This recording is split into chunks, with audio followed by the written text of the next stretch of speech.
This program deals with themes of an adult nature and is intended for a mature audience. If you like what you watch, then don't forget to follow us on Facebook and Twitter for the latest updates on the KTPF Community Talk Show.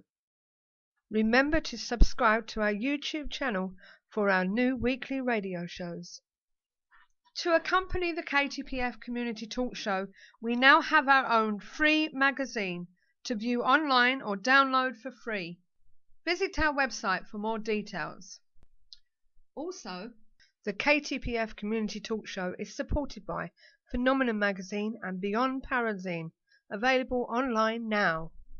The comments and views expressed on the KTPF Community Talk Show are those of the people that make them and do not necessarily reflect the views of ourselves or of our sponsors. 5, 4, 3, 2, 1.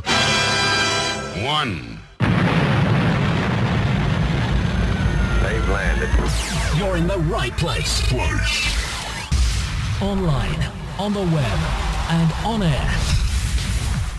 All over the world. Talk Radio. You hear us, we hear you. Yeah, good evening, ladies and gentlemen, and welcome to another edition of the KTPF Community Talk Show, live and uncensored from Manchester at www.ktpf.co.uk. Broadcasting on KTPF Radio, Worsley Radio, and on DM Radio in New Jersey, USA. My name is Suzanne, and over in Essex we have our regular co-host, parapsychologist and historian, Mr. Andy Mercer. Good evening, Hello. Andy. Hello, guys.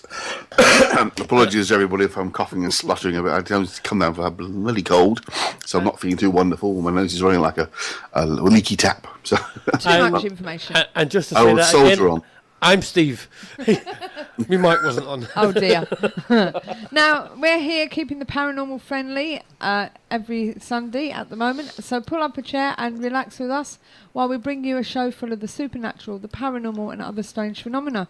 We have now updated our KTPF chat room, as you may have found out, and you can connect with us via Facebook, Twitter, Google, Yahoo, or even register with Chatwing yourself.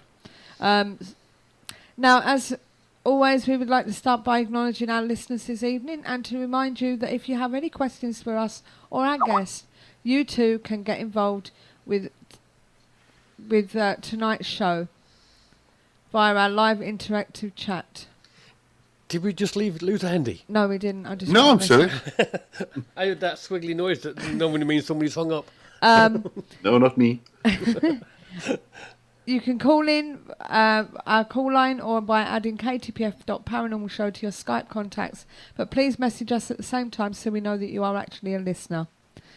Okay, don't forget, if you've missed any shows, you can find our last four podcasts on our menu bar, and if you want to find more besides that, you can go to our YouTube channel at KTPF Community Show, and you'll find all the past shows dating back to March 2012. Put your teeth in, girl. Put something in. Right, let me just tell you what's on tonight. We have Winter Lake this evening. And Winter Lake is a writer and practitioner of satanic black magic. He has published 10 books on the subject of Satanism, remote viewing and remote influencing. He is also a psychic that has assisted law enforcement in the capacity of finding the missing or the murdered. He has occasionally assisted in locating murderers, and he is also an avid screenwriter, ghostwriter and biographer. So that should be interesting. Speaking to him at 8:30. Yeah, we spoke to you again about that influencing. Yes. He did a bit of that. So we're going to find out more about that on the remote viewing side we're going to be talking about, and see what he has to say about it. But first of all, it's over to Steve with the observations. Oh, yeah. There's you go. Up you go. That's your first one. I find this kind of story quite interesting, actually. This story is from Sandy J. This was my spooky experience happened in 1999 in Canberra, Australia. My daughter was nearly 3 years old, and we'd stopped off at the shops on our way home. I rarely went to these shops anymore, as there was a new mall just down the road, which was much better. However, when I was a child, it was the main shopping centre, and I went there pretty much weekly with my mum. I had never taken my daughter to these shops before, though there was a surprise when she asked me, as if we were walking through the car park, can we go to the toy shop after you get your groceries?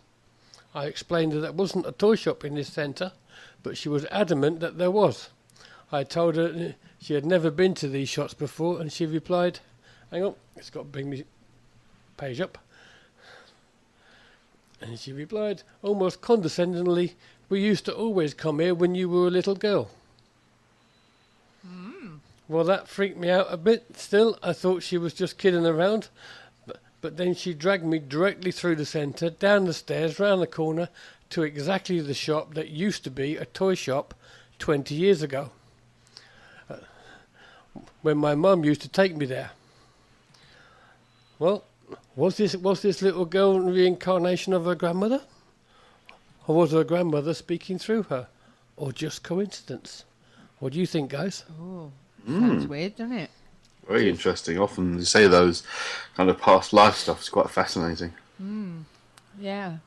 So, I mean, it seems to lead to the fact that it doesn't really give us a timeline as to whether the little girl was born after her grandmother had died, but it seems to lead towards the fact that it's a reincarnation of her grandmother, or at least part of her essence is there anyway. Access to knowledge and information, certainly. Yep. yeah. Which, for a young lady of such a young age, is quite amazing. Having said that, children are quite open to this kind of information coming through. Perhaps she's some sort of indigo child. Ooh. Oh. More sort of I still want. radiant blue. I still want to know what this indigo child is. Because I've never really got the concept of it, really. ADHD, I think, is the word you're looking for. Or the letters. There you go. Okay, this one actually came from Mr. Mercer. Ooh. He sent it me during the week. A ghost hunter who says he was banned from a church for his paranormal investigations. Claims to have caught the spirit of a young witch on camera. Leonard Lowe, 48, thinks the haunting image he has taken shows the ghost of a dead girl inside a former jail tower. The building attached to the historic church was the scene of one of the last most infamous witchcraft trials in the UK. Situated in the pretty coastal Scottish village of Pittenweem, people accused of being witches in the 17th and 18th century were routinely locked up there, tortured, tried, and usually sentenced to death by burning. Leonard from Largs claims he was banned from the building by its minister after capturing a ghostly image inside the church halls 5 years ago. But after revisiting the adjoining tower, he managed to take a picture of a woman he believes is a witch who died 3 centuries ago. Excuse me. He said, I had this picture on its side and thought I had nothing. I was about to delete it when I dropped the camera and held it lengthways. I lightened the image and this is what I saw. The blurry image shows the outline of a woman more than 5 feet tall. Leonard says she's only become visible in the picture after he brightened it up. His research has exposed the historic trials of 110 suspected witches between Kirkcaldy Coastline and St Andrews, with 26 accused in Pittenweem. He uncovered that the witches put on trial in 1704 or 1705. There was a young witch called Isabel Adam, and he had not ruled out the image of his being her. He said this picture was taken on the staircase where a wee girl has been seen on occasion by many witnesses. Have I finally caught her? This is not the first time paranormal activity has been spotted in the clock tower. In March last year, a ghost hunter claimed to have captured footage of a ghostly spirits in the building. So, what do you think of the picture, guys? Speak of to me, people. Speaking to me peoples, I'm not even seeing a link. Brendan said it looks more like an alien. Looks like an overexposure. Yeah, unfortunately, it looks like he's cropped it. Well, not actually him, perhaps the newspaper have cropped it, so we've lost some of the image to tell where it's coming from. Well, it's, the context of the picture. Did you read further down about the vicar of the church, her reaction to it? I did, yes. I'll leave that to the guys in the chat room to have a quick look at I that. just wanted to make a couple of comments about it. And first of all, what on earth is she wearing with the big crucifixes on the bottom part of it? I've never seen a room like that before, I have to say. And also the way she refers to it as being my place, my church. It's like, excuse me, I don't think it's your church. It's an odd attitude. She's banned him from the church because of taking photographs, which all seems a bit strange. Yes, The reaction seems a bit extreme, to say the least, I thought. but she doesn't actually say that he can't come back because he's not asked. No, it says he said that the minister of the church, Margaret Rose, I've never previously seen the photograph. I am stunned I've been banned because of it. So it's hilarious to me that the minister can preach about the Holy Spirit as a job, but has banned me from filming a spirit within the church. Well, there's a big difference between the Holy Spirit and a ghost. A very big difference. But it's when she comments a bit further down, says about didn't seek permission to be in my church. I thought, well, that's not your church. It's the church's church. And the Church of England is our church. So I thought it was an odd language from her. But Most vicars do say my church. Yeah, if they're overseeing if it. it's their church that they're in charge of, they Yeah. always say it's my church. I think it's not the right kind of language, really. But whatever. But I was quite laughed at the picture. There's strange large crucifixes on the robe she's wearing. They're very unusual. Yes. It did seem quite formidable in that picture, doesn't she? Yeah, somewhat. Mind you, it is a bit of a funny angle looking up at her like that. Yeah, exactly. She's probably only about 3'6". It's just the camera on the floor. Oh, there's your next one. Now, this one is the kind of thing I like to see, mainly because it's from a retired police officer. Yeah. And such people are obviously trained to be observant and the likes. Here we go. A retired North Wales police officer never forgot the ghostly apparition he spotted on a wet country lane in 1959. Blimey. That was a while ago. Over 50 years on Gareth Jones, who now lives in the Pays of Diloin region in the west central France, is still intrigued by what he saw, that often wonders if anybody else has spotted the mysterious hooded figure. Gareth, a former resident of Bryn Pidieu, said, in August 1939, my parents married at Clanhost Church, Llandudno. 20 or so years later, I drove past the church late one evening, alone on my way home. I turned off the main road onto a small lane, and just as it began to rain, I dipped my headlights upon seeing a stationary figure ahead at the foot on the left-hand side of the bend near the church, and decided to offer the person a lift because of the rain. Gareth said he noticed the person was wearing a duffel coat or something familiar and had pulled the hood up. After stopping his car, he rolled down the window, ready to invite the person into his car, but to my great surprise, I found myself alone. There was no sign at all of anybody at the scene, nor anywhere nearby. Gareth discovered that an ancient footpath leads from the church and across the lane to Bodysgallen Hall, which is now a hotel, in the nearby woods. The pathway is known locally as the Monk's Walk.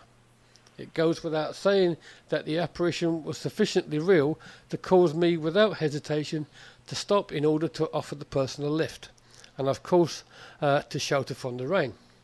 I've always wondered if in fact I had seen an echo from the past or the ghost of a monk from long ago. Gareth wrote about his experience in the police magazine Pro News, and another retired police officer, Murphy in Salisbury, spotted the letter and contacted Gareth. I couldn't believe it when I saw Gareth's letter and story, said Murphy, 80, who served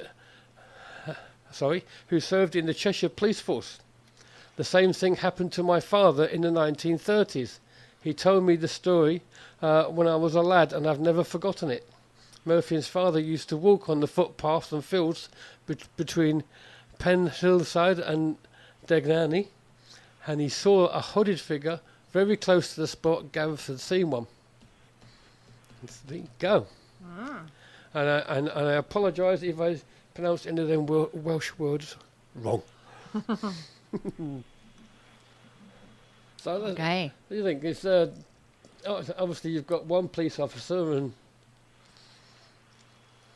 who's quite certain what he saw looked solid because he was going to stop and offered the poor fellow a lift. I can remember a few years back, quite a few years ago now, a friend of mine from college trained to be a police officer, and the last time I saw him, which was many years ago, I have to say, he was actually a sergeant on the Isle of Wight. But when he was training at, I forget the name of the college, it's up near Chelmsford in Essex. He was training there, and it used to be that every Halloween they had to provide extra patrols around Canewdon Church in Essex because it has a reputation for witchcraft and magic and that kind of stuff, but also for being very haunted. And he told me of the officers he'd been there the year before he was there, and he said it's absolute truth. And they don't want it publicised, but I know you're Indigo, so I'll tell you the story. That they actually, 2 officers followed a woman who walked from the back of the church to a large bush and disappeared. And they said the 2 guys said she was as real as anything. It was dark, she took just the outline of it, but she was as clear as a day that she was there. And she walked from the back of the church door, the rear door, I should say, the opposite, because the church is right at one end of the village, and it's like you've got one entrance sort of faces the village, and the other one faces the fields. And he said the 2 of them watched this woman and thought, well, what's she up to? Walked to the bush, which was about 20 feet away, and just disappeared. And they said there was no one there, and they said she was as real as anything. And he said to me that lots of officers can tell you stories of strange things they've seen over the years, but most of them keep it to themselves because they don't want to be ridiculed by their fellow officers or sort of thought by the general public as being nut jobs. But lots and lots of them, he said, can tell you stories of all sorts of sort of alien, UFO, as well as ghostly type stories that they've experienced on sort of night patrols and that kind of things. So I do wonder how many other police officers who are out sort of on patrol at night especially have seen strange things and experienced strange things they just keep quiet about. It's fascinating. Well, Richard Clements in the chat room has said it sounds like an adaptation of The Phantom Hitchhiker. Yeah, it's got that element to it, Yeah. certainly. And David says, is it the white object in the middle of the man on the left? And I'm completely confused because I don't know where he is. He's probably looking at the picture, but I didn't see nothing on the picture. Sorry. So Well, I don't think if it's talking about the one that I just spoke about. I don't think there was a picture taken at the time. So if there's a picture there, it's just an adaptation. well, it's a picture of the church from what There's I one can of the see. church, yeah. Well, one of I'm the not church. seeing anything there. So I don't think there's supposed to be anything there. It's just a general picture of the church. Okay. On this particular case. So and I'm hopping from mouth to mouth. There's my last one. Okay. Let's bring this down. Now, this photo was taken on November the 16th, 1968. When Robert A. Ferguson, author of Psychic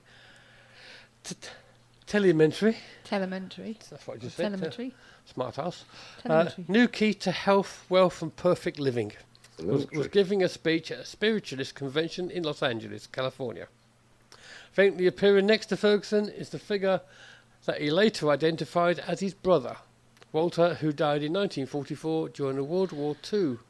At first glance, this might seem to be a double exposure of some kind of darkroom trickery, but this photo was taken on a Polaroid, one of several taken of Ferguson at the time, making any kind of hoaxing quite unlikely.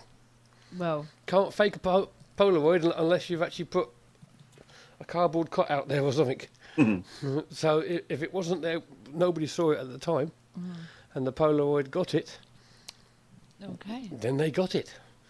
Because the Polaroid, for those who are too young to remember, was an instant picture. Yes. It used to pop out the bottom of the camera, You used to shake it. and to give it a good shake, because there was a white band at the bottom, it used to have chemicals in it, didn't it? And it used to make the picture appear before your very eyes. So there was Dave Warren said I was going to say overexposure until I saw the ears. Ah, no. Was that your last one then, dear? It was indeed. Okay, now going back to I think it was your first one about the little girl. Yes. Richard Clements said it could have been genetic memory. Now, I mentioned indigo child and you said you didn't know what that was. So I'm going to pop this in here. An indigo child is the name given to the new type of human being born in this generation, apparently. Displaying amazing feats of intuition and intelligence beyond their years. These indigos have become more of a common concept within our lexicon. This list is developed by play therapist Jan Yordi, a former elementary school teacher and child counsellor who has been working with parents and children for 25 years. As we go over the list, see if you resonate with any of these traits. Go on then. Maybe strong-willed, independent thinkers who prefer to do their own thing rather than comply with authority figures or parents. 2. Just about any child that will be considered to be a problem child. Have a wisdom and level of caring beyond their youthful experience. Me. 3. Traditional parenting and discipline strategies don't appear effective with these children. If you try to force an issue, a power struggle is a typical outcome. 4. Energetically, indigos are vibrating at a much higher frequency, so they can get scrambled by negative energy, human or machine. 5. Emotionally, they can be reactive and may have problems with anxieties, depression or temper rages if not energetically balanced. 6. Are creative right brain thinkers but may struggle to learn in a traditional left brain school system. 7. Often indigos are diagnosed with ADD and ADHD. Since they appear impulsive, their brains can process information faster, and they require movement to help keep them better focused. 8. Indigos are very intuitive and may see or know things that seem unexplainable. 9. Indigos have more problems with food and environmental sensitivities since their system is more finely tuned. 10. When their needs are not met, these children seem self-centered and demanding, although this is not their true nature. 11. These children have incredible gifts and potential, but they may be shut down when not properly nurtured and accepted. Neutered. Neutered, yes. Sorry. Nurtured or accepted. So that's what it says the 11 traits of indigo children are. I can put probably 5 of them to myself, and I'm not an indigo child. So I think a lot of them is pretty much just about any child out there. So that's what it says about an indigo child. As a therapist, Andy, what would you say to that? I would say pass. You don't know. Well, I have opinion of it, and I do think it's a load of rubbish. To be honest with you, I think there's some elements to what they're talking about. You're talking about some more autistic spectrum disorder that a lot of the things you've described that people would fall into as being a psychological problem, but the idea there's some kind of next step in evolution, etc., just seems utterly preposterous. And I think I think it might be the person you actually mentioned there earlier on, but I know one person in particular in America made a big thing of this, and they've written lots of books, they've done big lecture tours, and made a fortune out of this whole concept of basically creating a label, yet another label, for a series of possible problem children they'd encountered in their work, and just sort of lump them together as being some kind of next step of evolution. This just seems nonsense to me, but I could be wrong. Well, I think people keep trying to find this next step in evolution, and to be honest, I think it's already here. Well, I mean, the whole concept of evolution itself is incredibly slow. We don't see it in our lifetimes at all. But I don't know. Sometimes there is an emphasis on labelling people to put them into brackets of the descriptive terminology that makes it easier to understand people. But it's problematic because what you describe, as you said yourself there, Steve, most of us could probably say at some point in our lives we kind of fitted into a couple of those brackets. Yeah, I could have picked up at least 5 of those. Exactly. So it just seems it is pigeonholing again. I mean, they're trying to do it in a kind of more positive way, I suppose, and saying these are next step evolutionary. But basically, it's just pigeonholing and categorising people to make it easier to deduce who they are, and what they're going to do. So, Yeah. Well, don't shoot the messenger. I just No. read what was there No. because nobody knew what it was. the messenger was some American person who was the personage that was there. And no offence to yourself, Annie, but doctors and therapists are very good at putting people in pigeonholes. Well, decent therapists don't. We try not to, because I personally speak, I treat everyone as individual first. I mean, one of the main things, as I've said before, I to work a lot with anxiety and depression, but I don't treat the anxiety, I treat the person who's having the problem, because the reason for their problem, everyone's different. And there is a mechanism, if you like, in the human psyche as how we deal with an overload of difficulties that create anxiety feelings, but how each individual person got that way vary person to person, and no two people are the same. That's one of the problems with things like CBT, which is the thing the NHS tend to give people. That is very prescriptive. That's this is what you do, this step, this step, this step. That's exactly how it works, and you just have to do exactly the same thing no matter what your problem is or who you are. No decent therapist works that way. No one ever works that way, even if they're trying to really help a person. Well, in defence of CBT, last time I went to CBT, it wasn't like that. It was they wanted to know where I was coming from, what influenced me to feel a certain way. So they were trying to work out the original problem that caused the ultimate prison. Well, that probably wasn't CBT because they have no interest in the cause. Well, either that or we just had a good one. Yeah, maybe we did. Well, certainly one of the reasons why the NHS particularly like it is because it's prescriptive, i.e. it's like you go to a doctor because you've got, I don't know, a stomach ache, and they'll give you a certain medication, which doesn't matter who you are or what your background is, this medication will get rid of your stomach ache, Rennie or whatever, for example. Yeah. But they tried to do that with psychological help with CBT, was that it would not need, the background details are not relevant. It's all to do with how you process your own thinking that you're experiencing.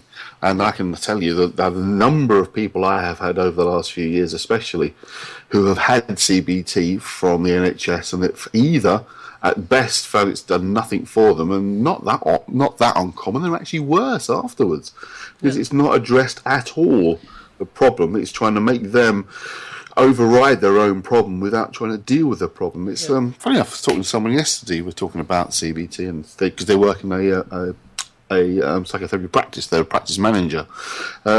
What CBT does is, you've got a broken ankle, it will do its damage to convince you that you can still walk on that ankle, and don't worry about it, it'll get better eventually.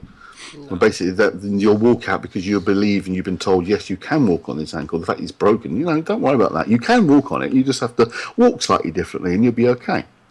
Well, and that was their summary, not mine. That was their summary, and they're a practice manager for a CBT clinic. Well, in my opinion, they're an idiot. In my opinion, to be honest with you, it doesn't do that at all. I'm telling you what was said by a practice manager, professional practice manager, he's still an and idiot. This is what the practitioners are saying. But in my opinion, hold on, let me just say, right, I've bitten my nails for nerves ever since I was a child, and I can actually say that by going to CBT, I've grown my nails and I don't feel as nervous as I used to. So it has helped me quite a lot, I must admit. I mean, the whole point of CBT is not saying you broke your ankle, you can still walk on it. The point of CBT is recognising what causes the problems in the first place, and trying to deal with them in a certain way. CBT does not do that. CBT is not designed to do that. CBT is not capable of doing that. Well, that's how they work with me.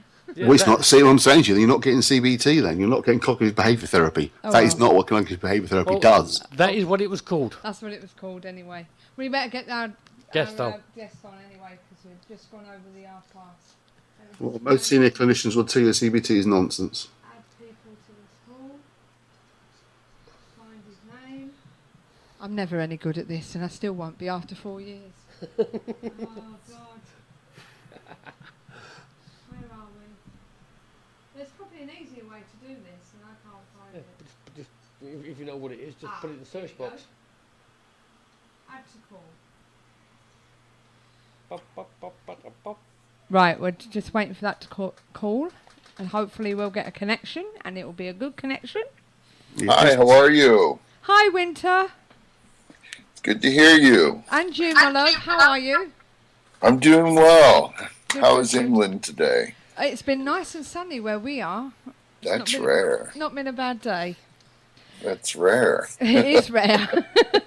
Right, especially for this time of year. Right, ladies and gentlemen, we've got Winter Laake on the line with us, and we're going to be talking about remote viewing. But first of all, Winter, can you tell me a bit about yourself, please? Well, I'm a philosophical Satanist. I've written about 8 books on the topic. I've also extensively written on remote viewing, remote influencing, psilocation, and a lot of other supernatural occult phenomena. Mostly started out probably as a very young child, about 5 years old, and dabbled in a lot of divination, tarot cards, and things like that, and kept it going, and I've been at it all this time, and it's been quite a fun ride. Right. So. Okay, we've got a quick question straight away in the chat room for you about satanic black magic in general. Brendan would like to know from what he thought isn't satanic black magic. Is satanic black magic dark or even evil? If so, why would Winter assist in locating murderers? Sorry if I've got that wrong end of the stick when it comes to satanic stuff. He's wondering why you got into remote viewing if you're a Satanist. Yes, and Satanism is a huge topic, and I do consider it evil. Yeah. In locating murderers, there is certain boundaries and codes that I personally admonish to. And I think that falls into that where, I think that some of these people, like serial killers and so on, that carry out these deeds mostly against women and children, they need to be put down or located and arrested and put in cages. Yeah. There is a code to this. A lot of other types of Satanism exists in the philosophy. It is hugely expansive, whether it's atheistic, being self-worship, or political, or, like the Satanic Temple, they have a tendency to get political, or you have different types of actual devil worship, where people actually worship a devil. I am a philosophical Satanist. I encompass a lot of different aspects of everything, but in looking at it, it's more of a oneness with me in a cosmic universe. Mm-hmm. Now, it sounds very cliche, but I think that it would encompass that our nature is evil, and I'm a part of that. Now, it's not for everyone, and it's not for everyone to really comprehend. It's a philosophy that is based on, the other foundations of philosophy for the past 5,000 years. So these are high, expansive, conundrums and things, but Satanism is manifesting and it is growing, and it's exponential. What I mean by that is that it's not just in the boundaries that it used to be in. It is many different camps, and it is many different types of realities.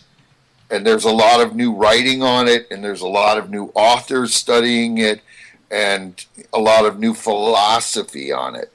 And philosophy in itself is a huge encompassing topic. Right, okay.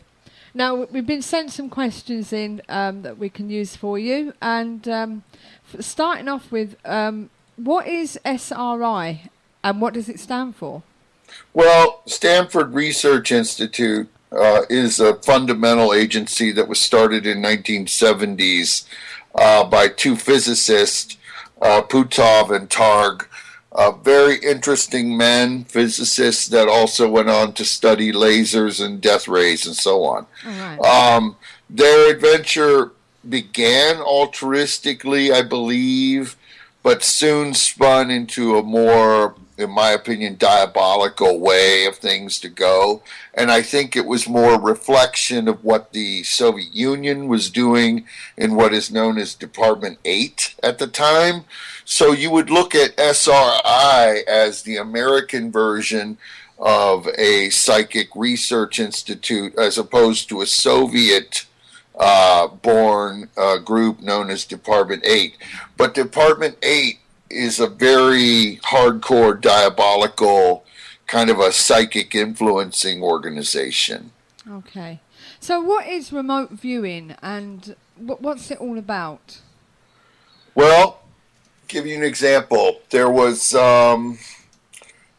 once an experiment done where but I shouldn't say that, but where someone was locating an embassy in Africa, and it was a simple test.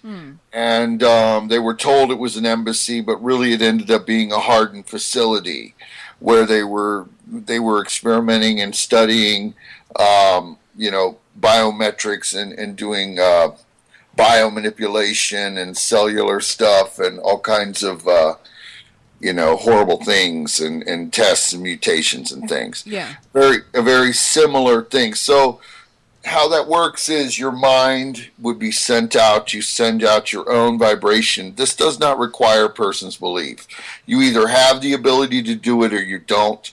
I'm not looking to convert anyone or just say that I'm a crackpot or anything. But this is the general nature of it. So send your mind forth, project your thoughts, and you can begin to see images. You can begin to see floor plans. You can begin to see certain things if you are pointed into an area. Now, it's not just even points on the earth of our planet. It can be in the universe. It can be across the galaxy. And also time is a variation here. So, for example, I was remote viewing an area in England, ironically, and it was more a modern. I was trying to go modern in it, looking at a modern scale of what some things were happening actually with the Queen and so on. But all I kept being dragged back with was time itself. So it was like creating time warps, and I kept seeing redundancies and ancient antiquities and so on and so on. And it's so hard to get your mind out of that. And I don't know if I'm explaining it correctly because I am coming from the fore of a straightforward remote viewer. So it may be a little bit more difficult for me to express because I don't study it. I actually conduct it. Yeah. So what I'm talking about time is we share a certain type of quantum thinking, that this moment is occurring simultaneously for everyone. In remote viewing, you could look at something and all of a sudden be pushed forward in time or backward in time. And that's what occurred around the Queen. It was reverse time. Right. So it's very interesting. Yeah. Okay, because it's something I've recently heard about because we've had Uri Geller on the show.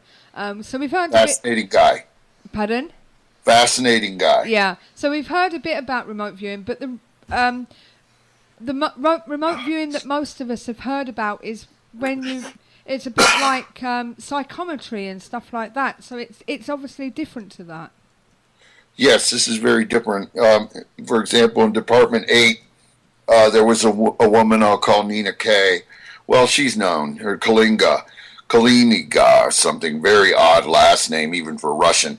She had the power to psi-influence hearts to create tachycardia, which is like induce heart attacks. And she was like shutting people down and causing burning sensations. So, yes, this has moved way beyond just, let's try to predict if the next rainstorm's going to come or something. Yeah. This stuff is so intense at this point in 2016, and these things were being conducted 20 years ago, but they're moved even on from that with these, inducing psychic triggers, trying to get people to kill themselves or to kill others. It's very dark. Okay. Richard Clements is in the chat room. He's asking, isn't this just a modern interpretation of older and more traditional occult practices? Well, clairaudience, clairvoyance, absolutely. Those are where they are. I think this is a scientific take on it. I think you have science now coming in and bringing dictums and fortifications to it. And, I'm a classic occultist, so I can appreciate, the truth of that, because I do see that as that being clairaudience, clairvoyance being the foundation of what science is now taking and giving some kind of kudos to. But that's basically what's occurring. You have, physicists getting involved from the 70s to current, and you have people of high, doctoral complexity with science and so on getting involved in looking at this and finding it to have fundamental roots and fundamental beliefs. So science is kind of affirming it now. And they're saying, yes, we're able to scan brains, and they're doing this. For example, they're scanning a brain of a person who is conducting remote viewing, and they're seeing something different than they ever had seen before.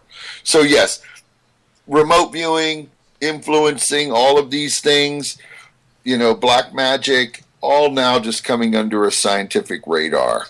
Right. And this is something that's being used by the military as well, I believe. Absolutely. It is a military application. They want to send detrimental thoughts. They want to extract foreign visitors, implant mission controls. A lot of this has been scaled back since the early 90s, but, it's still there.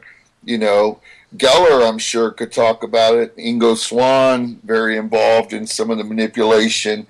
A lot of these guys were definitely involved with some of the earlier stages of this psychic warfare stuff that was going on. But now it's kind of like really hush-hush, and it has a giggle factor to it. But those that are in these departments, like the Central Intelligence Agency and so on, and the NSA and some agencies within England, very heavily invested in this activity. Right. Now, I believe President Carter implemented secret psychic initiatives that are still ongoing today. Probably not as open, but President Carter did kind of give a nod to it. He was funding it. There was some activity with locating a downed plane and getting some spy information, and he was looking at some stuff in the Soviet Union. So he was a champion of it, and so was Ronald Reagan. But after that time, they mostly kind of put it really into a black ops situation. It wasn't going to be something that was going to be talked about, and they brought in new people. And who they are is, general military transitional people. So you'll have these people within the military bringing more of an application, bringing it into a secretive, more, aspect, black ops situation. But President Carter really has a deep interest in it. He still does. I believe there's a lot more there with psychic stuff still going on with him now. I wouldn't be surprised if he consults with psychics and so on, or if he is himself a psychic. These are not outlandish things. It's very interesting how that occurred with him. But yeah, he was kind of ironically a fundamentalist, in my opinion, behind enforcing some of giving remote viewing and remote influencing its foundation. Whereas, if that didn't happen, if you didn't have a president of the United States giving it acknowledgement, it would be, considered like nonsense, as like the Tooth Fairy. Right, okay. Now, when it comes to remote viewing, how does it all work? What is it do you meditate? Do you just... You can. Yeah? You can. And meditation is a good key to it. Generally just lie flat on a floor or a surface or ground. And then you have a point or a target. So, for example, I play games with friends, and we'll have, hold objects in our hand, or we'll be across the world from each other and so on. And we'll try to guess what the object is. And you send your mind to that point in time, and you try to look in their hand and so on and so on. It's basically just that simple. And you have the ability to do it or you don't. A lot of people, where I diverge, say, oh, it can be trained. It's something that, everyone can do. I do not think so. I think it's like an intuitive, natural order. And you can either work on it and hone it and so on, or it will even diminish within a person that has the ability. But that's a general way of how remote viewing works. Okay. You're trying to see into the unseen. You're trying to go into the building, see floor plans, or go and see what someone's doing in, for example, the Chinese embassy basement and so on, or see what kind of conductors they're constructing somewhere, and even alien activities, like pressing your mind into the universe, seeing what's going on other planets and so on. It's very interesting. I bet it is. Brendan Moss is asking, when you're using your remote viewing skills, what do you view? What's the most interesting places you've viewed? Can you see inside locations, like inside Area 51 if you wanted to? Ironically, Area 51 is very sealed and insulated, and they have a lot of trick items in there. Yes, I have viewed in Area 51. It is as big as Massachusetts. It has about 12 to 24 different zones. It has radiation areas and so on. It has a lot of testing going on. But they have a lot of, like, for example, you'll have a silo. You'll be going down inside the silo, and then you'll see a bunny rabbit. So you'll be totally confused. They do a lot of that there. Yeah. They'll have these weird items in places, and it will totally throw you off. But we're, going into a really deep thing that I'm going to share with you. Ironically, I have been projecting my mind, and again, I'm not trying to convince people or appear to be a crackpot. I'm trying to project my mind to a place called Arcturus, which is kind of on the other side of the universe, and seeing a civilization over there. So it's just fun for me. Well, you never know. What's that? You'll never know. Yeah, I know. And it's just, and I don't know if it's what is known as a rendition, where your imagination is taking over or something. But many times I am drawn there, and I feel that I'm communicating with other people on the other side of the universe and so on. There's like a priestess over there and highly advanced society, but it's only at the speed of thought because time is so displaced. So it may just all be imagination and folly, but it's quite fun. Yeah. But yes, around the Earth, there's many other points. I like to go in through Russia, the vastness of Russia. It's so wide open, it's desolate of population. Or I'll go down into the Yucatan of Mexico, which, again, desolate of population, heavy wilderness, and come up on ancient temples and so on. So it's kind of fun. Yeah, I bet it is. And as I say, the universe is a big place, so you never know what's out there. Absolutely. If you have an infinite amount of space, you have an infinite amount of possibility. Definitely. Now, so you can't rule it out. When it comes to remote viewing, I'm getting my tongue tied tonight. No problem. When it comes to remote viewing and solving murders, how did you get into this? There was a few in childhood that took an interest to me. I think there were some disappearances or something. And I just kind of just sent clues to the police, which was a total mistake. And I did that for several years, and then I said no, because you begin to be viewed as a suspect when you have information that is only privy to investigators and so on. So getting involved in all that really is kind of a mess. It's just, it really is. And then you get into these grisly situations or domestic situations, and they're happening on the daily, and they're happening every 20 seconds or something. People and their brutality are killing each other. But I was drawn to it because I was like, oh, this person went missing. I wonder what happened. And so I would try to remote view it. I would see street signs or a river or something, and then I would come down and sort of see a skull or a body or something. So it was really through a natural way, and that's kind of how it all just happens for everybody, in my opinion. You're not just going to wake up and say, oh, I can just all of a sudden conquer all of this and see all of these secret things. No, it was a natural progression, and I just kept going with it. And there was a few other murders that, took my attention, but I didn't get involved because of, that whole, situation with the police harassing you or starting to run background checks on you and so on. So it gets tedious. So you've not really solved a murder? I have solved them. Yeah. In my opinion, I've solved them, but whether the police followed up on it is up to them. Okay. For example, there was one woman, I live in Chicago, that disappeared some time ago. I don't know. I was in a mall and somebody handed me a flyer. And once I got the flyer, I immediately saw this woman like encased in concrete or something. And I told the police that, and I don't know if they ever checked it out. So, it was just so random, And another time I was at a pub. I was in an Irish pub around Chicago, and this guy was talking about how his sister had vanished years ago. And then I just started having this vision of a decayed skeleton in the middle of the woods or something.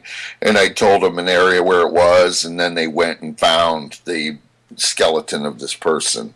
So it's so random and spooky how it happens. Well, we get a lot of, I say a lot, there's quite a few murders that have been found, bodies that have been found, and it's always the dog walker that's found the body. And I've always said, one of these days it's going to be the dog walker that's actually that's done the murder and said, oh, I've found a body. There's too many of them. I know. It's so weird how that happens. I know. Right. Always the dog walker. Yeah. It's always there's too many dog walkers finding bodies. I know. That gives them an excuse to walk around, and people are generally nosy. And so it's interesting how that happens, yeah. Yeah. Right, Richard Clements is back with us with another question. Could a smart serial killer take into account that they may be remote viewed and put something in place to put the remote viewer off? Oh, I'm sure it is occurred. There are some real sophisticated killers out there now. And they get off on, obviously escaping and so on. But probably they wouldn't be thinking on that line because they would want to be, they kind of get themselves off on the idea that they are spooking people or that they will become known or famous or something. So they probably wouldn't put in psychic triggers that confuse remote viewers or psychics, but I wouldn't put it past them. I mean, it's an interesting take on the situation unless they really want to escape evasion. I mean, I know the government and some of their PSYOP stuff, as I mentioned, especially in the remote area of Area 51 or whatever, they do stuff like that. And so do other different types of governments and so on. So very interesting. If they wanted to, I'm sure they could. Yeah. Okay. Brendan's got another question for you. Please don't take this the wrong way. Do you use drugs to help you with your remote viewing, or is it just using meditation? Well, I am not a drug user, but I know that ayahuasca and and dimethyltryptamine and so on are very much close to inducing states of remote viewing. However, it's not controlled. So it becomes a very dreamlike state. Yeah. It's hard to understand. So me personally, I'm sober and clear on it.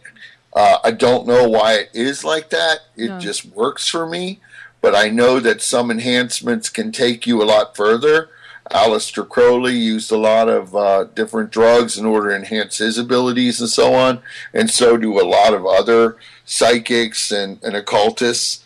And, you know, I mean, it's something that can happen. I mean, drugs are interesting. They can definitely enhance certain things, but I found them, for me personally, to be more a hindrance as opposed to a help, because I'm so focused on my method that, you know, it kind of it interferes. But dimethyltryptamine, if you want an instant push into another reality and you want to take yourself somewhere and you want to let your own mind be its guide, then it can definitely be effective. But it's very terrifying too, because it's taking you to a realm that you may not have ever witnessed or understood before. And it's beyond just, you know, normal lysergic dithalamine, LSD. It's beyond that aspect. A lot of people don't understand that when I talk about dimethyltryptamine, and it's being championed now, there's been books and, you know, all of these things, a spirit god or something, some of these books that are written. Dimethyltryptamine, it encompasses your whole mind-body aura. It sends you into the dream state. So it's different than LSD, whereas you are somewhat cogent and halfway in and halfway out of consciousness. It will take you completely there. So drugs can be enhanced. They can do a lot of interesting, you know, metaphysical things, but it's not really my thing. No. Okay. Now, I've got a question here. Something about bin Laden. Something about prior to his capture and subsequent death. Is it something you found out about? Yes. I was actually a month prior to bin Laden being found. I was going to do a remote viewing thing on him and locate him and you know, for whatever. I was going to just do it because I'm really not a fan of what those people are doing, the brutalization of women and all of this enslavement and all this nonsense. Yeah. And I was going to locate bin Laden a month prior, but then I stepped back because I realized that if I had done that, he might move and they might not get him. I knew that there was forces working to capture him, and which we all knew. I mean, everyone knew, but they were seriously getting close. Yeah. So I just hinted in the radio show prior to, you know, his capture, about a month to his capture, I said that despite what Ingo Swann was saying, that he was dead, and several other psychics were coming out and saying, oh no, this person's dead. Everyone in the media was saying he was dead and so on, you know, sickly and all this. I went against the stream and I said, no, he is alive and he's in some kind of mansion or something and he's in Saudi Arabia. Now, I purposely gave the wrong location of it, and I really kind of in the back of my mind knew his exact location was going to be in Pakistan. But neither here nor there. I said he was alive when others said he was dead, and I kind of hinted and said, you know, some things around that. And later they, you know, the government forces went in and did get him and so on. And even after that, I tried to do some remote viewing to see if they had actually disposed of him. And I'm still not sure about that. I'm still not sure if bin Laden was disposed of or if they have him somewhere. It's very hard to determine. Yeah. Okay. And I don't know why that is. Right. So, who was the man without a face? Well, that is a Soviet agent. He worked with Stalin. He showed real superior psychic ability. He had the ability to influence people to where he would be appearing invisible before them.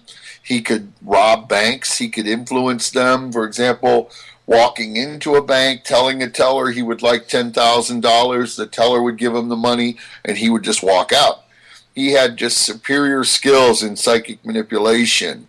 And, Stalin took notice of this and kind of became Stalin's informant in a way. But I think they had a falling out or something. And then he was taken down in the purges. But very interesting. I mean, the man without a face definitely has a legacy. And a lot of psychics on that end of things in Department 8 kind of, looked up to him and stuff. Okay. Now, you've coined the phrase quantum thinking. What actually is this? Okay. Quantum thinking is new. Quantum thinking is, we are living in a moment of time. Mm-hmm. We are sharing this moment in time. Yeah. And we know our linear time is moving both backwards and forwards. That's kind of how we comprehend it. Quantum thinking takes into the effect that everything has already happened. We have already moved forward in time. We have already died. We have already lived again. We have already died. We have already lived again. Mm-hmm. And vice versa in the past. And these are also parallel, meaning that you'll have parallel realities to a certain number of existences and so on. So all things are taken into account in quantum thinking. Because this is the only way I personally can rationalize that I can see into the future, okay? When I look into the future, I see certain things, and I'm not necessarily a Nostradamus futurist. I'm not really into that. I'm not coming out with quatrains or trying to say this and this is going to happen. The future is very unstable and changes all the time, but that is the only way I can subsequently understand my method. Because I'm thinking in quantum thought that everything has already occurred and that it pushes forward and backward. Now, I don't know if that makes any sense. I'm writing about it and I'm going to put it in my next book, but it's kind of an involved aspect. But it encompasses, the physiology of what quantum physics is, but it also takes it to a mental level. And as opposed to why thought moves faster than light and so on. And there's some other technical things to it. But it's an evolution in mankind, in my opinion. Quantum physics has a lot to answer for of late. So, it does. It comes back to everything, more or less everything, doesn't it? It does. It does. And in the manipulation of that quantum physics. So, for example, in this place outside of Chicago, they located what is known as the Higgs boson particle, which is called the God particle. This particle could break open the fabric of the universe in the way that it could alter certain things moving and forward and backward. I actually don't know how they've contained it. I've remote viewed down inside of the Fermi base, and I've seen the thing, but very interesting, and it's going to be something that mankind is dabbling with more and more as we move into 2020. Yeah, I can understand that. Now, on the subject of manipulation, with your remote viewing, if that's the right concept, can you actually manipulate devices from afar? Well, Geller could. And it was interesting. A lot of people discounted him. If I really want to, which I typically don't, you can. Yeah. Could you go into a silo and begin a sequence of things to try to ignite a weapon or something? There's a possibility of that, although they have so many different safeguards and a physical human being there. But again, inside influencing, you could potentially influence the person as well and influence the technology of the situation. If I was some nefarious terrorist and just was a nihilist and wanted to kill people, it could be very dangerous. Yeah. Do I think it's possible? I do think it's possible, and I've seen it done, and I understand that there's been other psychics like Geller who have done it. I've seen people manipulate television where they've looked into cameras and they can project their thoughts into the film and so on. I've seen so many different actions by different people that I have become a believer, and I am a hardened skeptic. So is it something that I'm pushing my mind to do? Not necessarily, because it does task the remote viewer, remote influencer. There was an experiment in Department 8 where they put this evil criminal in a separate room with one of the psychics in the other room. The psychic was going to shut the heart down on the evil criminal. Okay? Well, he did do that, but he himself also died as well. So, to put yourself under this kind of strain to do these kind of activities, you're taking your life in your own hands, because you're elevating yourself and you're elevating your heart rate and so on. So there's a lot of different things that you have to think about. But yes, I do think that you can manipulate devices, especially electronic and so on, with mental process. Okay. Now, you've mentioned Geller a couple of times. What do you actually think about him? Is he real? He's a manipulator and a trickster. He's kind of not really looked upon. I just know that he was one of the first people that really came out in the public eye with the ability to, do certain things. He has abilities, whereas and not to keep slamming or discussing others, it's all just an opinion. It's not, based on anything factual. We're just having a little discussion here. Yeah. Ed Dames, for example, I feel is a complete charlatan.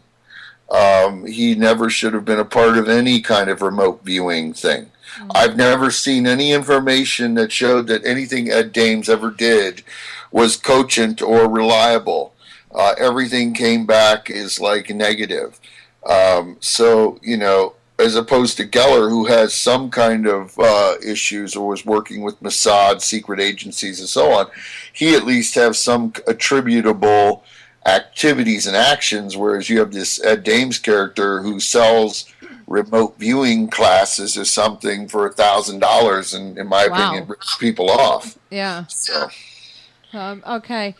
Brendan's got another question for you. I don't know if you've heard of this, CERN or SERN. That's the... He's saying, what do you think is happening there? Is anything going on? What is CERN Institute? The CERN Institute in Switzerland. I think that's what he's on about, yeah. Well, it's on the parallel with the Fermi Lab, which is on the other side of the world. There's some kind of synchronicity going on there. They're jointly working together to accelerate the atom smashing and to, go further into that whole realm of locating the Higgs boson particle, finding dark matter, the essence of the universe, and so on. I think there possibly has been people that have felt really threatened by this experimentation. They do these grandiose things. They say they're going to split a hole in the universe and so on and so on. Holes are already split in the universe. There are very real issues with this because, humans are dabblers, and these scientists are dabbling with things that we don't understand. And I hope that they are checking themselves and their balances and so on, because if they do, in their experimentation through the acceleration of atoms and so on at such an exponential rate, cause some kind of rift, there's no way that we're going to stop it. It's just going to be some kind of thing that's happened, and mankind's going to have to deal with it. So, yeah, they're up to tricks, and they're hand in hand with Fermi Lab. So it's interesting what they're up to. Okay. Now, who is Ada Lovelace? I'll be honest with you, I've heard of Linda Lovelace, but not Ada Lovelace. I know, I've heard of Linda Lovelace too. I don't know who Ada Lovelace is. I think she was some woman that was written about or a part of Putov's experiments or something. That's interesting, though. But Linda Lovelace is very interesting, too. I bet she is. No, I would rather meet Linda Lovelace. I think she did some kind of some singing, too, or has a CD or something. I don't know. I never got it, but right. I'd rather... on a similar subject, as I say, these are sent in to us. What is map dowsing? I think I know what that is. Or sexy targets. Are we back to Linda Lovelace again? Yeah, I know, right? to me, a sexy target is to be able to remote view, back in time, Raquel Welch in one of her trysts. That's a sexy target. But, oh my gosh. I mean, I spend a lot of time in Los Angeles. I have a lot of fun with that. A sexy target is, let's say that the Chinese are developing a light beam weapon that they stole the plans on that we never built, and so they begin to build it, and we would like to see what they do, and so you would remote view in on this light beam weapon, and it ends up being some kind of death ray or something, and then you try to get the plans for it, you find the location of it. Typically, these are done out near the desert regions of China. They have a serious sophistication for developing these type of weapons. That would be a sexy target. Okay. Finding weapons, finding locations. But, I use it for the frivolous. You just go and see what some movie star is doing or some sexy girl, what she's up to, or so on. So it can be fun. So, what is universal consciousness? Well, I call it satanic consciousness. Okay. That is a bigger aspect. Satanic consciousness, in my opinion, is a greater energy that is throughout the universe in an acceptance of a satanic power or an evil power. When I said before that mankind is inherently evil, it encompasses with that. Now, we have, as a humanity, constructed the boundaries of law. And within these parameters of law, we know that we can't step out of them. We build laws to protect ourselves from ourselves. This satanic consciousness is within us. And this is the crux of my philosophy, is why do we have to construct the boundaries of law to keep us from ourselves? If we remove those boundaries, we become like these savages, and we take everything, and we burn everything, and we want to kill, and so on. These are those evil satanic impulses within ourselves, and as a humanity in its bloodthirst, that is its satanic conscious. And this is not just on the earth, it is throughout the universe. But we have allowed the conditions for good to exist, and altruism, compassion. These are all great things. It would be wonderful to be able to just sit under a tree and play a flute and be left alone. But unfortunately, in mankind, if we did not have the boundaries of law, they would go take the flute, kill the person, cut his head off, and so on and so on. The crux of satanic consciousness understands that is what it is. That is the point of all conditioning within ourselves, that we are evil, that all men are created evil, and we have to have certain conditions in order for ourselves to exist. Now, I don't know if I'm getting my point across very well, but this is a high sophisticated philosophy in that sense, and I'm exploring it. Okay. Now, when it comes to electromagnetic fields, does it hinder or enhance psychic power? Well, there was some kind of generator they were doing in Russia against the American embassy, and they were trying to generate these electromagnetic fields, EMFs, against this embassy to make people have migraines, to drive people to have auditory and visual hallucinations. They were seeing like a monochrome flying saucer in one of the rooms, and people were hearing erratic noises. And these are sane people. So, EMFs, very much a target type of thing. Now, we call them EMFs. These are probably modified kind of developmental weapons that were being used, that use certain wave fields or forms or so on. But they definitely cause real tension, and they can create anxiety within society or within a certain building and so on. So it's very interesting. I think that they're still conducting things within Russia with these type of developmental weapons to harass and to cause agitation. I know they were doing it on the American embassy at one time, and they literally had to close it down because people were being so harassed. Yeah.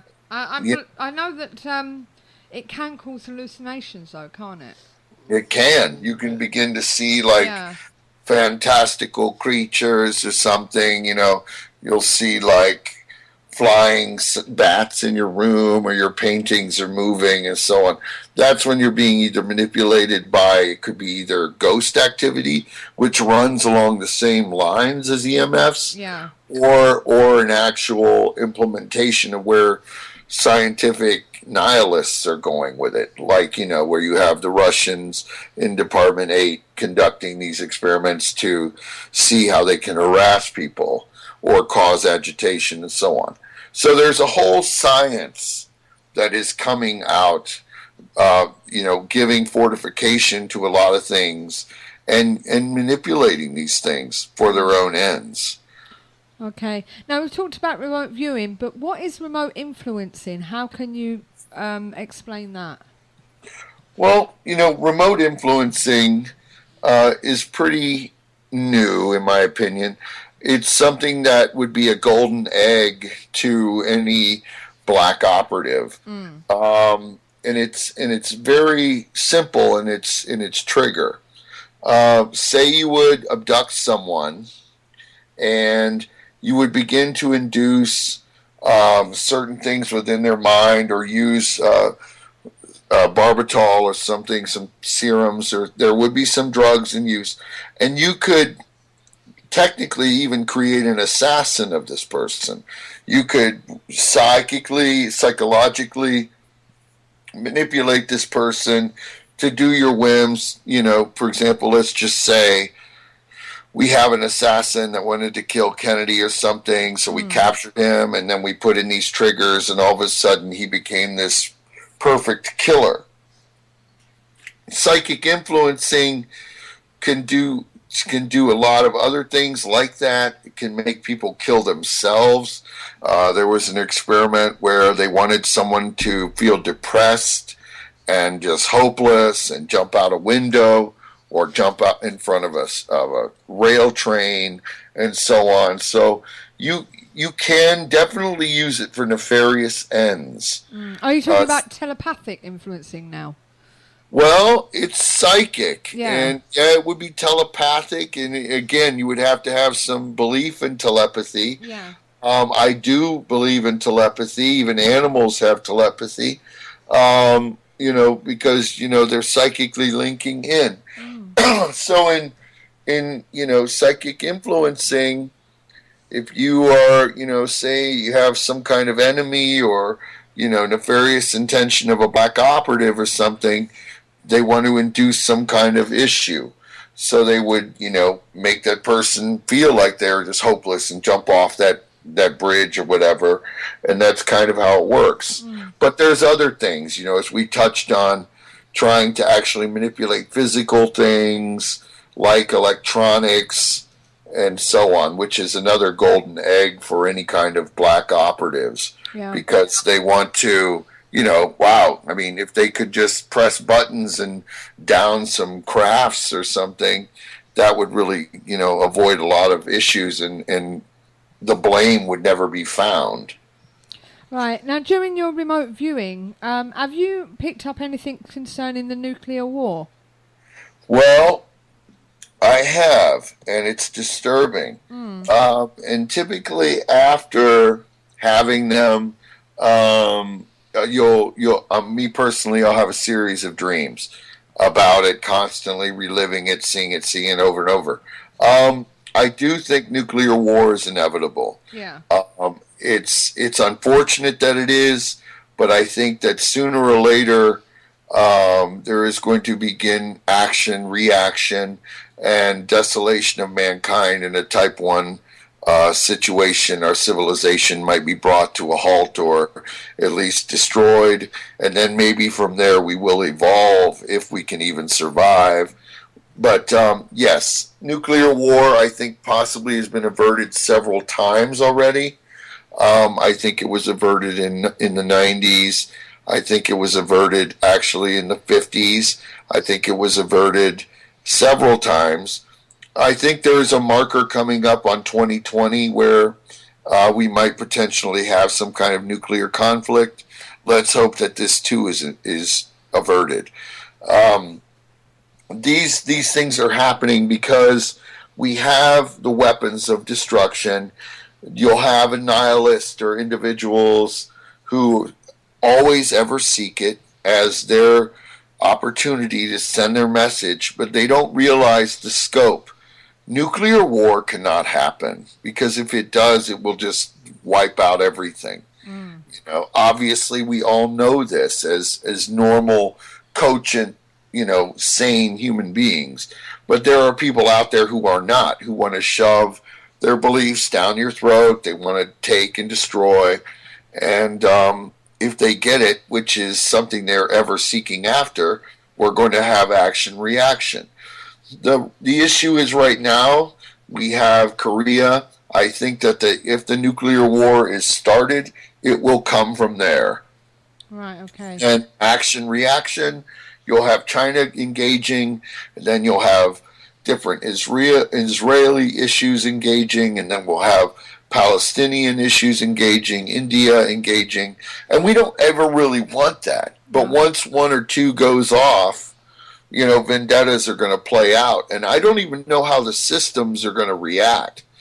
Some of these go on autopilot, with the way they're usually set up, like if something goes off, it just automatically goes off. And there's just really no way to get around it other than just totally taking it off the line or something. It's weird how they have it set up. It is very much inevitable. Okay. And it's naive to think that it's not, unless we can stop the whole madness of this created self-annihilation. It's definitely on its way. Okay. Now, Richard's come back with a question regarding the psychic influencing. He said, do you believe that psychic influencing is being used today? And if so, do you have an example? Well, it is being used today. I do think that black operatives are using it. I do think it is being used mostly, again, in Russia. And I think it's mostly just being used on their own populace.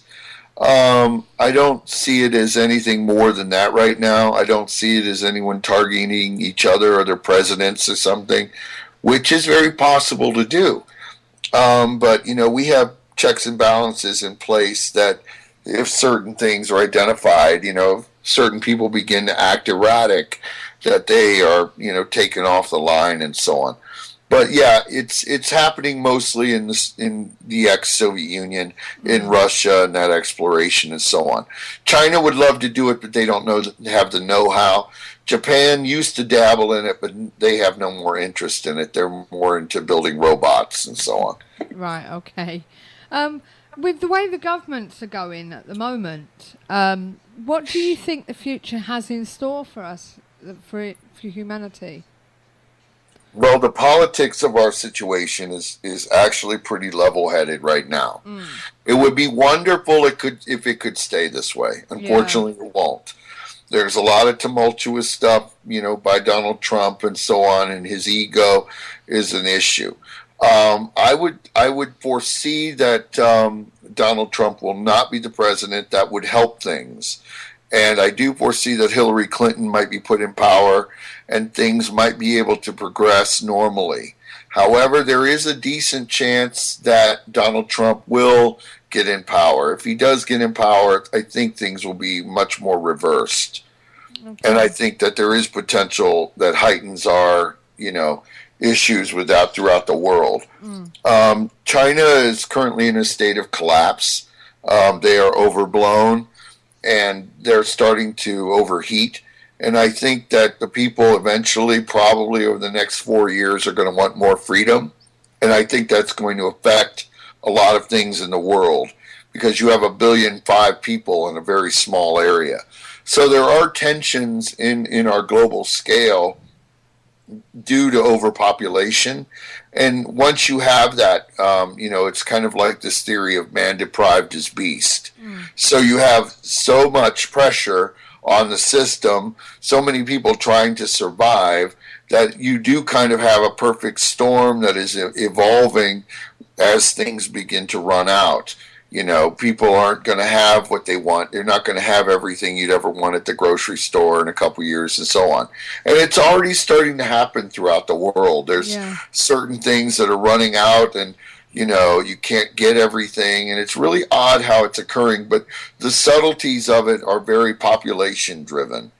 So, I mean, you could look at this from a demographer's aspect and calculate it on a mathematical scale, which is pretty nominal with just psychic looking.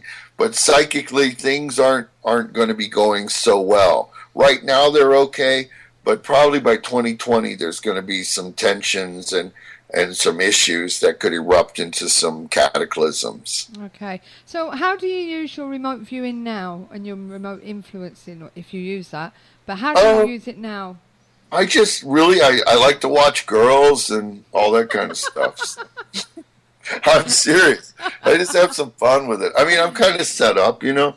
So, you know, I live in a 100-year-old house just outside of the city, and I don't really want for much, and kind of just hang out and write and do films. And I was working on the recent Purge movie and so on. So there's a lot of fun with it.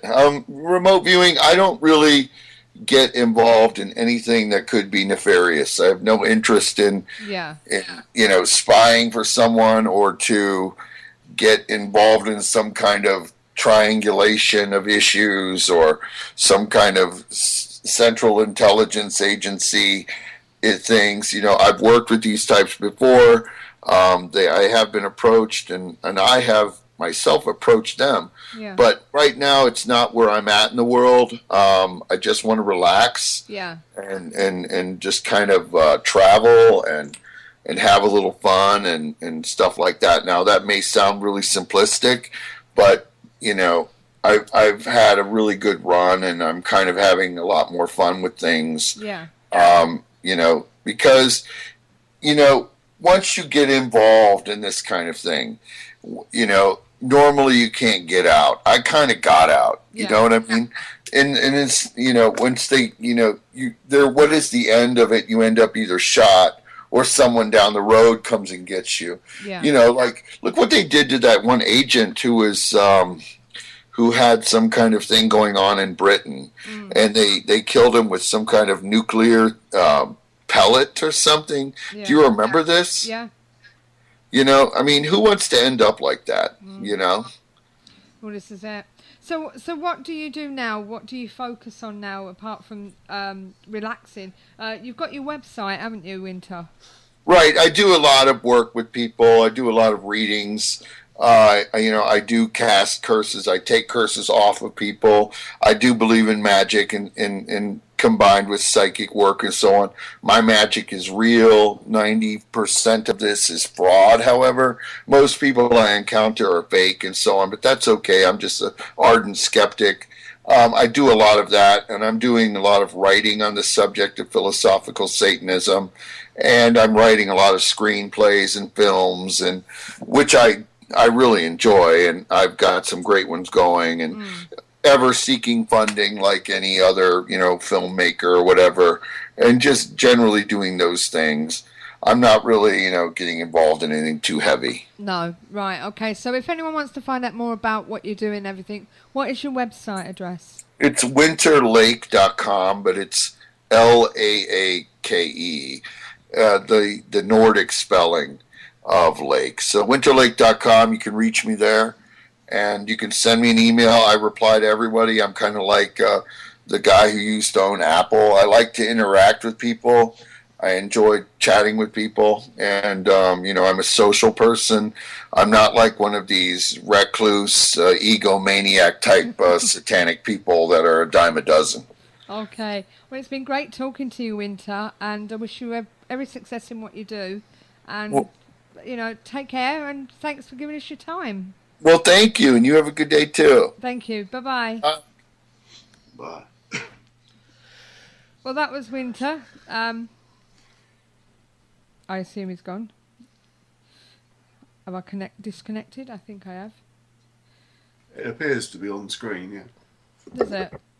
Yes, that's like you just do a picture of him with no shirt on, disappear. Are they greyed out now? So, right, okay. That's it, he's gone now. So that was Winter Lake, and very interesting conversation about remote viewing. We tried to get somebody on before talking about remote viewing, but we couldn't get them on. So that's a non, military side of it, because we tried to get somebody that was in the military and or dealt with the military on that respect, but we couldn't get them on. But as I say, it's interesting character, as Brendan said. Yes, definitely. And it was a great interview. Thank you, Richard. And as I say, he likes watching girls. Well, doesn't most men. But next week we've got Louisa Oakley Green on. She's an award-winning science writer and journalist. She's become interested in the paranormal phenomena when she married her psychic husband more than 20 years ago.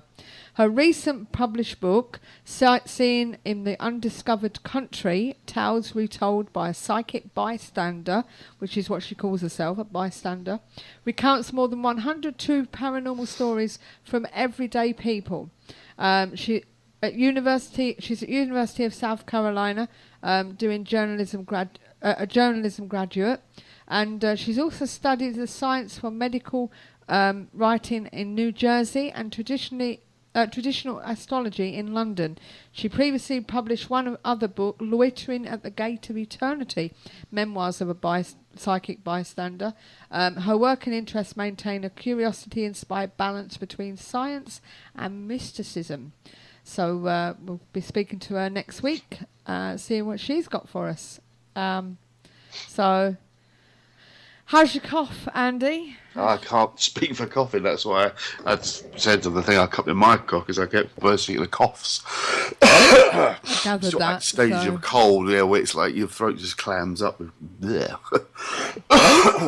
So, but yeah, some interesting conversations that I had there. You know, it's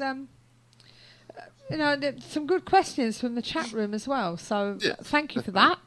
Right, okay. So have you got any stories for us this week, Andy? I have a couple, yes, which I can. Okay. I will struggle to get through. I'll do my best.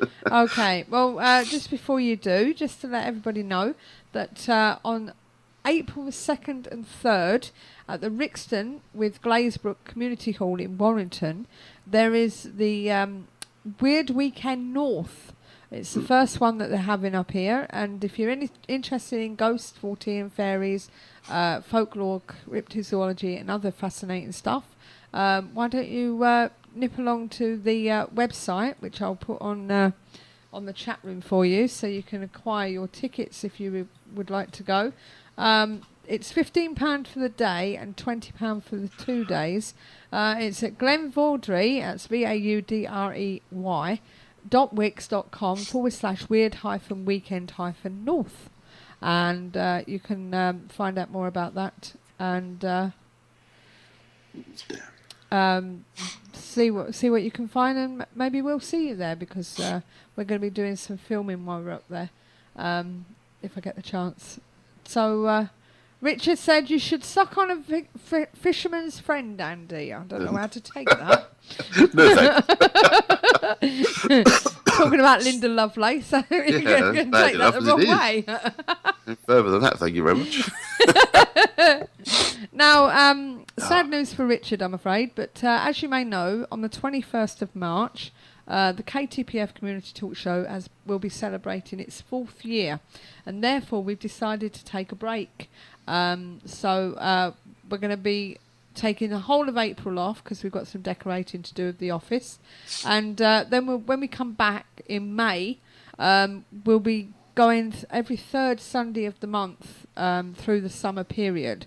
So the first one will be on I think it's the 22nd, let me just check, of May. Yes, that's right, the 22nd of May, because there's 5 weeks in a month. And then it'll be every 3rd Sunday after that. So hope you'll still join us. And the first one we've got coming back on, we're going to be talking about the Pendle Witches. We've got Steve Entwistle if that's how you pronounce it. He's coming on talking about the Pendle Witches and all about the story and the what's the word? I can't think now. Pardon? Myth. So funny enough, I actually bought a book on the Lancashire witch trials on Friday, which includes stuff about the Pendle Witches. So yeah, that should be very interesting. No, it wasn't something you said, Richard. Honestly, it's just that we've been going 4 years, and we just need a break, to be honest with you. And this room needs decorating, so we're taking the time off to do that. And as I say, with the summer period coming up, people will be going away, so. But we will be putting them on YouTube, so don't worry about that. So if you do miss the show, you'll be able to catch up there. So it's nothing you've said. So, but I need to rest my voice as well. So yes, and you need to rest your voice. But unfortunately, you can't yet. So here we go.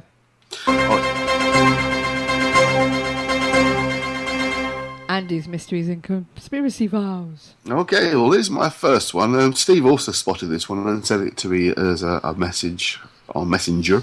But, yes, you've both seen this one. The truth is up there. Spooky dash cam footage shows a UFO hovering over a busy Scottish motorway. The shocked motorist has captured the lights from an apparent UFO dash cam. The video of lights moving along the road was taken while the man was driving along the M8 close to Edinburgh. The bright light appears in a circle above the, oh, I hate names, Hammerston Gate roundabout before disappearing. The footage itself runs for about 20 seconds. You can just click and watch the link, and the guy has very helpfully circled it for us. It is quite a bright light. Now, the first thing I thought watching it was that it was possibly an aeroplane's landing light on very bright, or reflection from the sun, but it seems a cloudy day, so I doubt it's the sun, but it could be an aircraft bright light. But then when the light dims down, there appears to be absolutely nothing there. So usually you can still see the remnants of the aircraft. So it's quite an intriguing bit of footage. Anyway, to read on, Lee Frame, 32, who filmed the incident, said he was certain that what he saw was not a plane, and told The Sun the lights did not seem to be moving, they just seemed to be sat in the sky. Excuse me, sorry. I think it could be a UFO. I just could not believe what I was seeing. It comes after a spate of UFO sightings, including one earlier this month in Perthshire. John MacDonald, 65, of Dyson 5, is convinced he saw a spaceship above him, and he said that it was around 50 to 70 yards away from him. The pensioner claimed the aircraft hovered near his home for a few minutes before vanishing. Last month, Fiona Powell, 41, from Bristol, said she photographed a UFO which is walking her children with some friends at the promenade on the Severn Beach in Bristol. Now, I think we might have talked about this on the show last week, but remember we covered this as a story. The photograph is in the very top corner of her picture. And I also came across another Facebook page talking about it, and it showed highlights of birds flying and how her picture looked very much like it was probably a bird high up in the sky. But that wouldn't explain the light phenomena that Lee Frame has recorded. So I think it's, would like to see what it is for definite, but it's certainly an unusual one. What do you think, guys? Yes, I was quite intrigued with it myself, to be honest. It just, like you said, it just disappears. Yeah, I mean, I'm on the direct flight path coming into Southend Airport, so we often see lights of planes coming down. And they are bright light, and then the light sort of dims, and you can still see the aeroplanes there. And also, they tend to be very white light, where that's kind of yellowy. So, and from the picture, there doesn't seem to be any sunlight, so it's not as if it's the sun reflecting off the surface of it. But yeah, I was rather intrigued by that one. Anyway, here's my next little story. Oh dear. Interested to see the light appears above the hill line. This is what Richard said, possibly ball lightning. Well, that's possible, certainly. Ah dear. My next story. And I will struggle through this. It's a good old space station yet again. Mystery: a cigar-shaped UFO is spotted near International Space Station, and it's posted by our good friend who we must have on the show one of these days, Scott C. Waring. Scott C. Waring describes himself as a UFOologist and has written 4 books on his studies and runs a UFO sightings daily blog. He claims to have spotted a cigar-shaped object whilst watching NASA's live feed from the ISS earlier this week. I do wonder if Scott C. Rowan does anything else other than watch the live feed, because he seems to find an awful lot of these anomalies. He said, I was watching and I noticed a long cigar object floating alongside and below the space station. Its speed was matched by the ISS, but the object was semi-transparent. Just when I thought it was about to come into focus, the screen went blue. Well, this happens when NASA catches a UFO on cam. They cut the feed for a few minutes. Well, that's obviously his thinking. Can't say that's definitely the case. The UFO is an unidentified flying object. Well, yeah, we kind of know that. Frequently attributed to being a spacecraft built by alien life forms. Waring even suggested this could be the second time he has seen this particular UFO, adding it was reminiscent of one he'd sighted near the Space Shuttle Atlantis in 2006.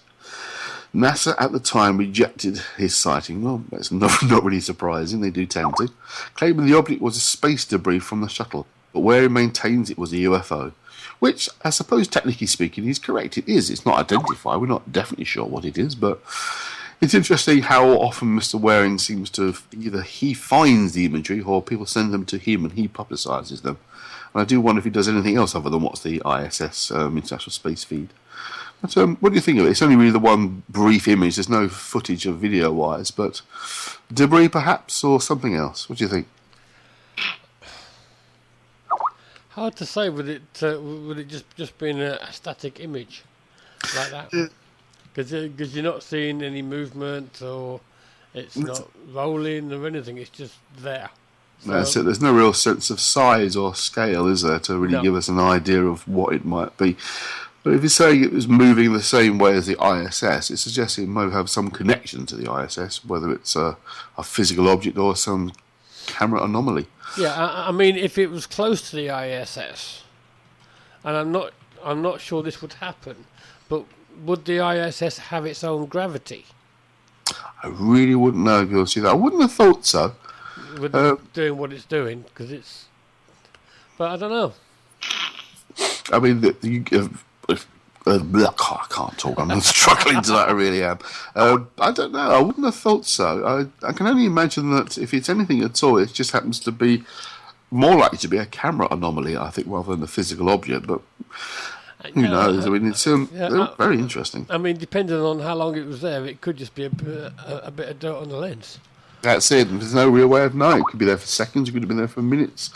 Well, it is a definite assertion that the cameras are shut off every time a UFO is captured. There's it's speculation at best, really, isn't it? Well, it's every time he thinks that a UFO has been spotted. Absolutely. As Richard, our new poster here, has put it, the feeling to space station always going down. I mean, it's high altitude. It's probably is problematic. So yeah, there's probably a very good reason why the connection often gets lost. Anyway, here's my last little one. I am struggling a bit, so I won't go on for long. Mexican farmer builds pyramid after being ordered by alien from faraway planet. Yes, I saw this one. Yeah, that's it. I've come across a few ones. I was trying to find the shortest version, to be honest with you. Mr. Corona, 33, when he claims the alien visited him back in 1984, he told me to build the temple in the form of a pyramid. When I asked why it had to be built in the form of a pyramid, he said it was because it should be like my faith, something that winds and storms cannot move and was always pointing upwards. Recalling the moment, he asked the mysterious visitor his name. Mr. Corona told the Mexican daily La Vanguardia, well, see, I can say that one even with the cold, that the alien person, should get that name, Haruku Lankia, and warned him, many people will laugh at you. No, really? Defame you and say that it was an act of insanity or something that was done during a bender. I wonder if he actually used the word during a bender. It was an act of a madman or a drug addict. He told me from the constellation of Orion, a place called Nephilim. That's interesting. I've heard a band called Fields of Nephilim, which is a place 20 times larger than Earth, where people are smaller to human beings, or than human beings, I suppose. He was a tall man with honey-coloured eyes, white hair down to the ground. He was barefoot and wore a tunic tied with a rope. Mr. Corona, whose wife was less than a day away from giving birth to his daughter at the time, says the man he's seen the alien in dreams before meeting him in person. He said the extraterrestrial had claimed humans were destroying their own planets. Well, he might have got that bit right. According to our guest, that's definitely going to be the case. And should wake up to the fact that they must look after it like a child because it's given them what they needed for their own survival. Monoclava is less than 600 miles from Roswell in New Mexico, where the Air Force surveillance balloon, saying it's balloon here, crashed in 1947, sparking rumours it was actually an alien spacecraft. Mexico is said to be the most active in the world for UFO and alien sightings. Well, I think that's actually quite true. It does seem to be by far the most prevalent of countries for UFO activity by far. So, well, what do we think, guys? Genuine, or maybe he's just lost it a little bit? He's on a bender. Find that funny that you say that. I'm sure an alien would have something other than that to tell us. Just build a pyramid. What good's that going to do? Well, exactly. I mean, is he not going to perhaps he's big him? Yeah. Apart from having his own personal place to pray, I noted the description of the alien. Yes, rather basic. He was barefooted and with a bit of rope around his waist. Very biblical. Yeah. Robe tied with a rope. There's also hair down to the ground, and he doesn't trip himself over on that. Excuse me, sorry. Oh dear. Yes, well, that's it for me. I'm struggling at best, and I've only got I did have one more, but I'm going to leave it because I really am struggling now. Richard says he wished some alien would come and ask his wife to clean the house. I can do that for us every night. And David said, just do it yourself and share the housework. I mean, it's one of those things. We do often mock and laugh and joke about these sorts of things, but you do wonder sometimes. There's, is there not necessarily an alien from the planet Zog or wherever that's doing it, but something deeper in the psyche is communicating. Maybe sometimes, I don't know, but more often than not, I think people are just a bit nuts. Oh, pardon me. Just a bit, not say looking for publicity, but maybe just struggling with the ordinary world and think perhaps a nice story of alien abduction would make me more interesting. Maybe. I don't know. I think sometimes they just do something and then they can't work out why they've done it because it happened at a time when everything was all mixed up in their head. And to make it sound reasonable to other people, they have to come up with the next... or perhaps just opposite to what the alien said, he actually was on a bender after all. Possible. Going back to our our guest tonight, the question about who was Ada Lovelace, apparently she was born Ada Gordon in 1815, a sole child of the brief and tempestuous marriage of the erratic poet George Gordon, Lord Byron, and his loving wife Annabel Milbank. Fearing that Ada would inherit her father's volatile poetic temperament, her mother raised her under a strict regime of science, logic, and mathematics. Ada herself from childhood had a fascination with machines, designing fanciful boats and steam flying machines and poring over the diagrams of the new inventions of the Industrial Revolution that filled the scientific magazine of the time. It doesn't really say anything about remote viewing, to be honest with you, but... Well, I did have a quick look up of the name because it's just to get more information, and that's what I came across. And assuming that's the person the reference was towards, the mathematician came up with the first computer, which is basically still a piece of paper, but essentially a computer. Yeah.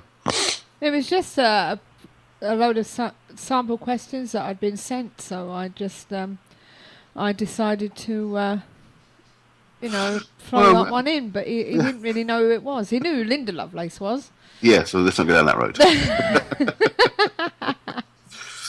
I don't know. David said get better soon, Andy. Thank you. I am struggling somewhat tonight. So, well, basically, that's the end for this evening. This week, we haven't really got much to do, have we, darling? I think you're thinking about painting the ceiling to get it started. Yeah, thinking about it. I've also still got a load more recording to do. Yes. But there's no actual rush on those ones. So I've got some recording to do, so yes, you've got another show to sort I've got out. another show to sort out. Your show's on tomorrow night. Have you got it sorted, Andy? Yes, I'm actually working on the next one as well. Mine tomorrow night is all from the same collaboration of two artists. Klaus Schultz and Peter Namlock did a series of albums called Dark Side of the Moog. Where the titles are based around Pink Floyd songs. Yeah, and for Richard's benefit, Andy does a electronic music show. Yes. Yeah. And Susie here does a rock and roll show. Yes, I do. For another channel. For another channel. So we couldn't get two more extremely different styles of music, really, could we? No, this is it. So, are you going to be able to do your work with a cold? I'm going to have to battle through. I usually end up with loads of throat lozenges and all sorts of nasal sprays, and I can talk like this, you see. That is okay. I can't be too expressive, but as long as I keep my voice like this, which I do when I'm working, I can get through. Yes, I'm a little bit confused at this one, but David said the Titanic just docked. LOL. Oh, okay. I think that means he's off. All right. He's been picked up. He sank. So, but Please tell me he didn't sank. we would like your company next week. yeah. So don't forget, we hope you've enjoyed the show, and we have enjoyed your company, and look forward to seeing you again next week from 8 p.m. on www.ktpf.co.uk, Worsley Radio, and DM Radio. And thanks for listening to the KTPF Community Talk Show, which is supported by Phenomena Magazine and Beyond Parazine.